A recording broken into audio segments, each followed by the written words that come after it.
Kémy Séba pourrait être accusé de haute trahison pour avoir soutenu le coup d'État dans son propre pays. Certes, le passeport diplomatique du Niger le protège contre des arrestations arbitraires, mais ça ne le protège pas contre la haute trahison. Son soutien précoce au coup d'État qui s'est passé dans son propre pays, qui est le Bénin, que j'estime que ce n'est plus son pays parce que quand tu fais de la trahison, de la haute trahison envers ton pays, normalement tu dois être déchu de ta nationalité. Son soutien précoce à ce coup d'État qu'il y a eu au Bénin dans les premières heures en relayant la désinformation et autres, cela montre qu'il était 100% soutien de ces putschistes qui ont essayé de prendre le pouvoir au Bénin, mais qui ont échoué lamentablement. Et encore pire, il a forcé sur la désinformation toute la journée. Malgré que les autorités sont sorties pour dire que le pays est sous contrôle, lui, il a relayé d'autres vidéos qui lui a été envoyé par soi-disant des militaires. Je ne sais pas si,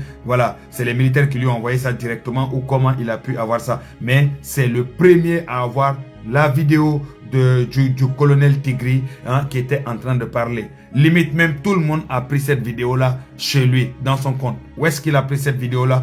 Comment ça se fait qu'il soit le premier à recevoir cette vidéo-là? Et comment ça se fait que c'est par lui qu'il passe pour pouvoir relier cela? C'est-à-dire quand quelqu'un passe par toi, c'est-à-dire que toi tu es complice d'eux. C'est-à-dire que toi tu es leur média. Étant donné que la chaîne nationale au Bénin, les autorités du Bénin, l'armée du Bénin avait récupéré cela, et ils ne savaient plus comment relier leur désinformation. Donc ils passaient par lui tout simplement. Et de toute façon ils ont toujours passé tout ce qu'ils font, ils sont passés par lui. Donc dites-moi, comment ça se fait que le conseiller spécial du président du Niger soit dans la désinformation, soit dans le soutien des coups d'État au Bénin?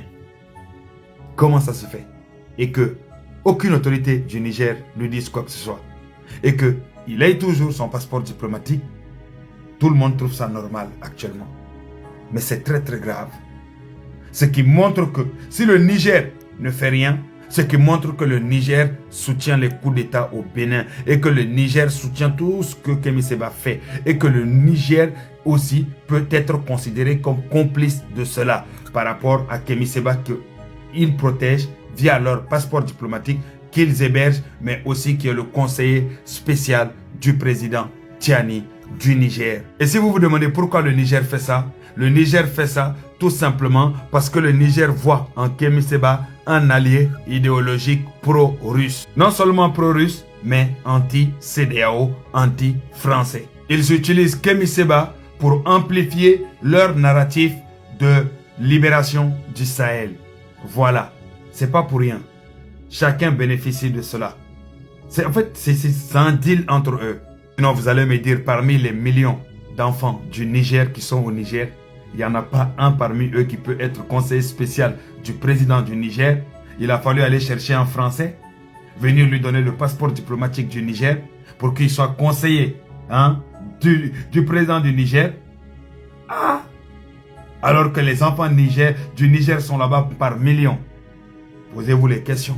C'est une stratégie pour contrer l'influence de la CEDEAO, de la France et autres, tout simplement parce qu'ils voient en Kémy Séba comme un porteur de voix. Ça permet de pouvoir amplifier leur combat de libération du Sahel et les maintenir au pouvoir. En gros, leur donner un nom qu'ils peuvent obtenir en travaillant tout simplement pour le peuple. Mais au lieu de ça, ils préfèrent récupérer, embaucher des gens comme Kémy Séba.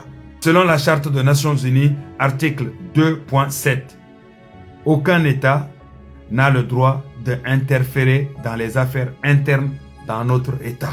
Surtout par des soutiens de coups d'État et de propagande déstabilisatrice. Le soutien de Kémy Séba en sa qualité de conseiller nigérien est une extension de la politique du Niger jusqu'à sur le territoire béninois. C'est extrêmement grave. Le Bénin doit saisir l'ONU. Le Bénin doit porter plainte contre l'État. L'État même du Niger, tout simplement. Et saisir les instances. Son passeport diplomatique le protège contre les arrestations arbitraires, mais ça ne couvre pas les actes criminels ou l'incitation à la sédation ou l'incitation à des coups d'État.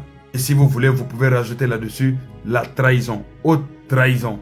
Donc, tout cela, Si il est accusé de cela, cela ne le protège plus. Son passeport diplomatique plutôt ne le protège plus à ce niveau-là. En tant que Béninois, il pourrait être accusé de haute trahison pour avoir soutenu un coup d'État dans son propre pays. Notez ça bien. Ensuite, la CEDEAO pourrait sanctionner le Niger pour ingérence. Je tiens à vous dire à tous les enfants de la CEDEAO, nous sommes dans une guerre de communication.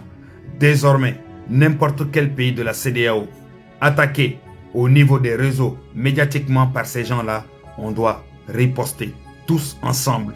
À tous les influenceurs, tous les activistes de la CEDEAO, soyez prêts à défendre chaque centimètre des territoires de la CEDEAO, chaque centimètre de chaque pays qui fait partie de la CEDEAO contre cette propagande qui vise seulement à créer des coups d'État et le chaos en Afrique de l'Ouest.